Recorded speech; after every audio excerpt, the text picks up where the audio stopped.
દિલીપભાઈ છે. દિલીપભાઈ કોણ હતા અને શું થયું છે? આ મારું નામ દિલીપભાઈ છે. આ મારા મામાની દીકરી હતી અને એ મારા બનેવી હીરાનું વ્યવસાય હતો. એનો છોકરો બી હીરાનું જ કરતો, પણ દિવાળી પછી આ એને તકલીફ થોડીક હીરામાં મંદીને કારણે એકદમ ધંધા સ્ટોપ થઈ ગયા અને મારા બનેવીને દવાખાનું આવ્યું.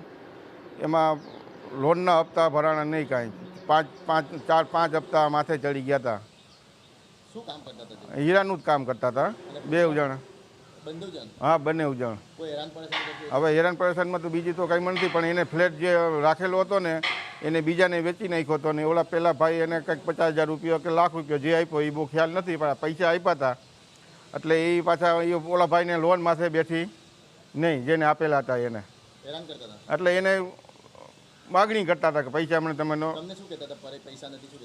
એટલે મને તો આટલી બધી મને વાતની ખબર નહોતી. મને ખાલી મને પૈસાનું કીધું હતું, છતાં મેં હમણાં 2 તારીખે ભાણાનો ફોન આવ્યો ને કે મામા કે 2,000 રૂપિયાનું મને કરી આપો ને. એટલે મેં એને દીધું 2,000 રૂપિયા ટ્રાન્સફર કરી દીધા દવાખાનાના હિસાબે.